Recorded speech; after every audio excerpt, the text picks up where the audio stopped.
বলে আল্লাহ তাআলা বিশাল এক চিৎকার মেরে সাইয়েদনা জিবরাইলের মাধ্যমে পুরো জমিনটারে শেষ করে দিলেন। ফাজআলনা আলিয়াহা সাফিলাহা ওয়া আমতারনা আলাইহিম হিজারাতাম মিন সিজিল। তাদের অপকর্মের কারণে জর্ডানের ওই এলাকাটাকে আল্লাহ বললেন জিবরাইল এলাকাটারে হাতে তুলে নে, আকাশের উপরে তুলে পুরো এলাকা সহ মানুষ সহ জমিনের মধ্যে কেড়ে দে। জমিনের নিচের মাটি উপরে নিয়ে গেল কে? উপরের মাটি নিচে নিয়ে গেল কে? পুরো জায়গাটা এখন ডেড সি হয়ে গেছে। কি সি? ডেড সি নাম শুনেন নাই বোধহয়? আজকে শুনে রাখেন, এটাকে বলে মৃত সাগর। এটা গজবের জায়গা, ওখানে মানুষও ডুবে না। লবণের ডেনসিটি, সল্টের ডেনসিটি এত হাই, এই পানির মধ্যে এত গজব, এর মধ্যে কোনো মাছ জন্মায় না, চিংড়ি জন্মায় না, কাঁকড়া জন্মায় না, ব্যাং হয় না, শ্যাওলা হয় না, কিচ্ছু বাঁচে না। এটা গজবের জায়গা। চিল্লায় বলেন ঠিক কিনা? যে আল্লাহ জর্ডানের এলাকাটারে ধ্বংস করে দিল, ওই আল্লাহ আজও আছে না নাই? এই জন্য নিজ দিয়ে তিনি যেমনি আযাব দিতে পারেন, ভূমিকম্প দিতে পারেন, জলোচ্ছ্বাস দিতে পারেন, উপর থেকে তিনি শিলাবৃষ্টি দিতে পারেন কি পারেন না? মাইথার দিয়ে কখনো শিলাবৃষ্টি হয়েছিল? হ্যাঁ, ফসল ক্ষেত শেষ করে দেয় না? ছাগল টাগল মরে যায়। ছাগল যদি ইয়েতে থাকে ক্ষেতের মধ্যে, বড় শিলা মাথায় পড়লে শেষ, মানুষও শেষ, টিনের চালও শেষ। কথা কন। এরপরে আল্লাহ যদি উল্কা বৃষ্টি পাঠায়, উল্কা যদি পড়ে, কই যাবেন? কোথায় যাবেন আপনি? উল্কা চিনেন? মহাশূন্যে বিশাল পাথরের খণ্ড ঘর্ষণ খেয়ে পৃথিবীর ভিতরে ঢুকে যায়। এই পৃথিবীতে সবচেয়ে বড় উল্কাপিণ্ড পড়েছে সাউথ আফ্রিকা। সাউথ আফ্রিকার একটা সিটি আছে, হোবা সিটি। এই হোবা শহরে 60 মেট্রিক টন ওজনের একটা উল্কা পড়েছিল, যেখানে পড়েছে পুরো জায়গাটা বিশাল খাদ হয়ে গিয়েছে। এরকম একটা উল্কা যদি এখানে পড়ে আজকে, বাঁচার উপায় আছে?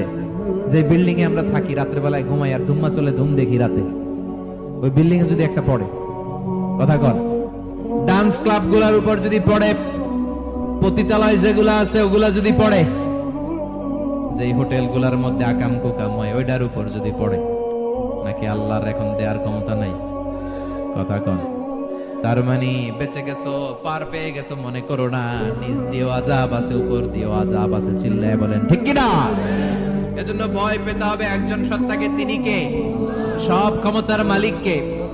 এরপরে আল্লাহ বললেন আওয়ালাম ইয়ারাউ ইলা আত-তায়রি ফাওকাহুম সাফাতিন ওয়া ইয়াকবিদনা মা ইউমসিকুহুন্না ইল্লা আর-রাহমান ইন্নাহু বিকুল্লি শাইইন বাসীর। সুবহানাল্লাহ বলেন। আল্লাহ বলেন তোরা নাস্তিক হস কেমন করে? মানুষ নাস্তিক হয় কেমন করে? মানুষ কি মুক্ত বিহঙ্গের দিকে নজর করে তাকায় না? আকাশে মুক্ত বিহঙ্গ নাই? বিহঙ্গ বুঝছেন তো? পাখি। পাখির কথা কোরআনে বলল কে? সুবহানাল্লাহ কইবেন না? ওয়া আরসালা আলাইহিম তায়রান আবাবিল। আবার কাবা ভাঙতে এলে পাঠাও আবাবিল। দাও খোদা দাও আমায় আবার উমর দরজ দিল। দাও খোদা দাও আমায় আবার উমর দরজ দিল। সুবহানাল্লাহ পড়েন। এই যে আল্লাহ বললেন ওয়া আরসালা আলাইহিম, তারপর তায়রান আবাবিল, তায়ের মানে পাখি, তায়ের মানে কি? আবার জান্নাতে যারা যাবে তাদেরকে পাখির ভুনা গোশত খাওয়াবে কে? জান্নাতে যাওয়ার সাথে সাথে প্রথমে আল্লাহ আপনাদেরকে মেহমানদারি করবে মাছের কলিজা দিয়ে। খাইবেন? মাছের কলিজার কথা শুনে জিহ্বায় পানি আসছে না কেন? আউয়ালু তুআমিন ইয়াকুলুহু আহলুল জান্নাতি ফাজিয়াদাতু কাবিদিল হুত। প্রথমে মাছের কলিজা, এরপরে পাখির ভুনা গোশত। তার মানে পাখির কথা কোরআনে আছে না নাই?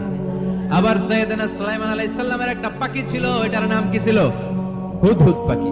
মাথার উপর দিয়ে চলতো, আর ওইটার চোখে জুমিং পাওয়ার আল্লাহ এত বেশি দিয়েছিল, এটা জমিনে নজর করলে বুঝতে পারতো কয় হাজার ফিট নিচে পানি আছে, পানিটা মিষ্টি না লবণাক্ত না কেমন, দেখে দেখে মুহূর্তের মধ্যে সাইয়েদনা সুলাইমানের কাছে সব তথ্য সরবরাহ করে দিত। কোন সুবহানাল্লাহ। এজন্য আল্লাহ বললেন নাস্তিকগুলো কি পাখির দিকে তাকায় না? এই পাখির দিকে তাকালে পাখির রব আল্লাহরে খুঁজে পাওয়া যায়। পাখির দিকে তাকালে, মুক্ত বিহঙ্গের দিকে তাকালে কেমন করে পাখিগুলো উড়ে যায়। এই পাখিগুলো আকাশে ধরে রাখে কে? মা ইউমসিকুহুন্না ইল্লার রাহমান। ওই রহমান ছাড়া কেউ পাখিগুলোর সামনে ধরে রাখতে পারে না। কত শত আয়াতে যে আল্লাহ পাখির কথা বলেছেন হিসাব নাই। কত ধরনের পাখি যে আল্লাহ বানিয়েছেন কোনো হিসাব নাই। আপনারা ঘরে জিওগ্রাফিক্যাল চ্যানেলগুলো দেখেন?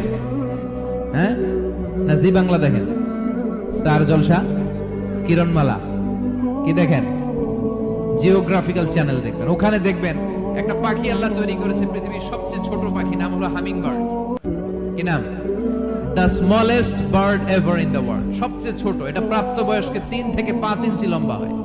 এটার পূর্ণ যৌবন, এটা লম্বা কতদূর? 3 থেকে 5 ইঞ্চি। এটা প্রতি সেকেন্ডে ডানা ঝাপটাতে পারে 80 বার। কয়বার? আমাদের ডানা আছে না 2টা? আপনি আপনার ডানা 1 সেকেন্ডে কয়বার ঝাপটাতে পারবেন? হ্যাঁ, আমি ঝাপটাইলাম, কয়টা হয়েছে 1 সেকেন্ডে? হ্যাঁ, 3টা 4টা ঝাপটা দিতেই আমার সেকেন্ড শেষ। কিন্তু এই পাখিটা প্রতি সেকেন্ডে তার 2 পাখা ঝাপটায় কয়বার? পৃথিবীর সব পাখি সামনে ওড়ে, তো এই পাখি সামনে যেমনি ওড়ে, এট দ্য সেম টাইম এই পাখি পিছনের দিকে উঠতে পারে। সুবহানাল্লাহ, বাড়িতে যাই বললেন। ইউরোপের আল্পস পর্বতমালায় গুগল করবেন যে আজকে গুগলে লিখবেন যে আলপিন সুইফট একটা পাখি আছে। এই পাখিটা একবার যখন শূন্যে উড়াল দেয়, উড়ন্ত অবস্থায় এটা আকাশে 6 মাস থাকতে পারে। আকাশের মেঘের আপ থেকে পানি খায়, শূন্যে ভেসে বেড়ানো পোকামাকড় ধরে খেয়ে বেঁচে থাকে। 6 মাস পরে একবার জমিনে ল্যান্ড করে, নেমে কয়েকদিন থেকে আবার উড়াল মারে, আবার উড়াল মারলে আবার 6 মাস। আলপিন সুইফট। আরেকটা পাখি আছে, অদ্ভুত পাখি, নাম হোমা বার্ড। এই হোমা বার্ড উড়ন্ত অবস্থায় ডিম পেড়ে দেয়, আর ওই ডিমটা জমিনে পড়ার আগেই মাঝখানে ডিম ফেটে বাচ্চা বেরোয়, বাচ্চা উঠতে শুরু করে দেয়। এই পাখিগুলোর কথা কোরআনে আছে না নাই?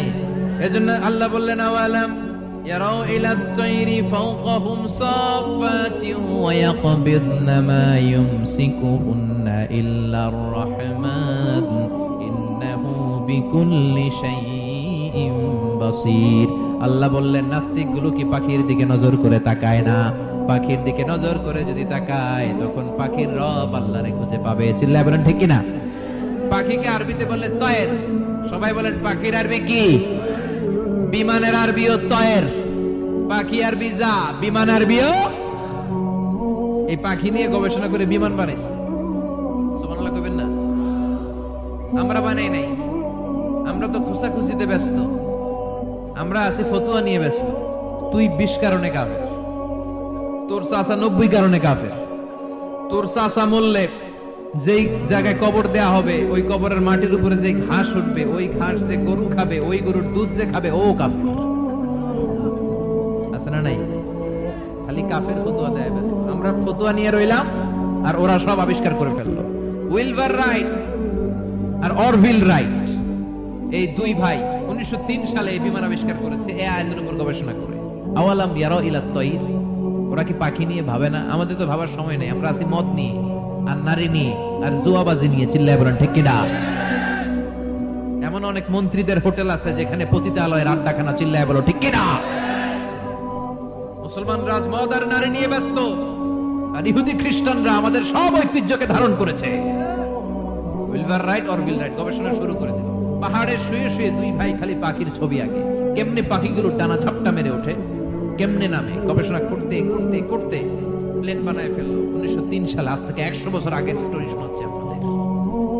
তখনকার বিমান এখনকার বিমানের মতো ছিল না। আপনি দেখবেন যে শুরুতে বিমান কেমন ছিল।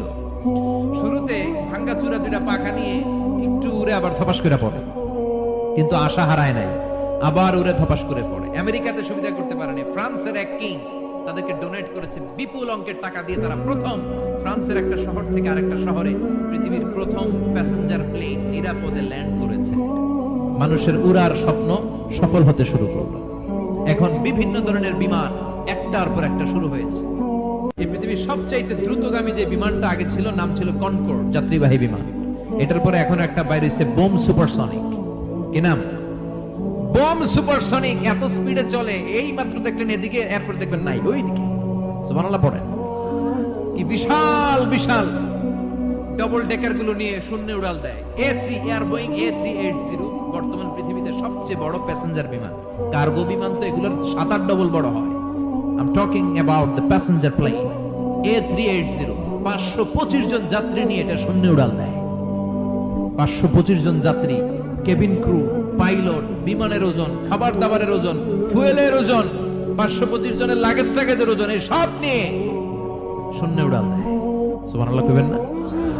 এই বিমান আবিষ্কারের আগ পর্যন্ত গোটা বিশ্বব্যাপী সব দেশে দেশে ছিল সেনাবাহিনী আর নৌবাহিনী। বিমান আবিষ্কার হওয়ার